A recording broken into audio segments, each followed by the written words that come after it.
Assalamualaikum warahmatullahi wabarakatuh. Perkenalkan, nama saya Dipta Dana. Saya akan kembali menerangkan materi dari kelompok 11 yang berjudul konsep berpikir. Pengertian berpikir ilmiah. Berpikir adalah berkembangnya ide dan konsep di dalam diri seseorang.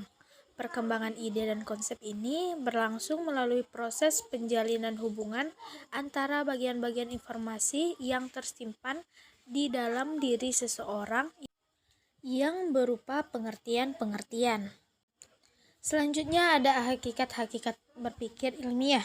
Kegiatan berpikir belum dapat dimasukkan sebagai bagian dari kegiatan ilmiah, kecuali ia memenuhi beberapa persyaratan tertentu yang disebut sebagai pola pikir.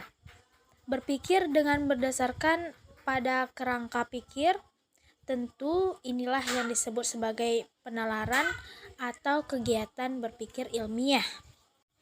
Dengan demikian, tidak semua kegiatan berpikir dapat dikategorikan sebagai berpikir ilmiah. Dan begitu pula kegiatan penalaran atau suatu berpikir ilmiah tidak sama dengan berpikir. Berpikir ilmiah menyadari sumber pengetahuan pada rasio dan pengalaman manusia. Sedangkan berpikir non-ilmiah berdasarkan sumber pengetahuan pada perasaan manusia. Selanjutnya ada macam-macam berpikir ilmiah. Yang pertama ada berpikir alamiah. Berpikir alamiah adalah penalaran yang berdasarkan kebiasaan sehari-hari dari pengaruh alam sekelilingnya. Misalnya, penalaran tentang panasnya api yang dapat membakar jika dikenakan kayu, pasti kayu tersebut akan terbakar.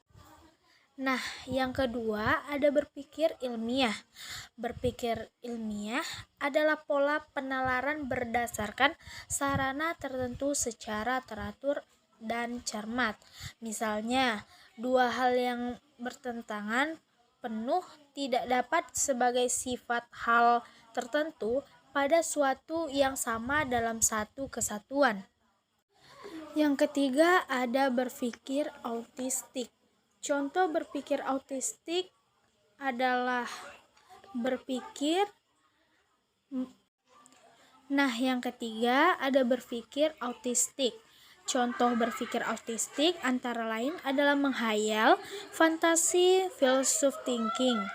Dengan berpikir autistik, seorang melarikan diri dari kenyataan dan dapat melihat hidup sebagai gambaran fantasi.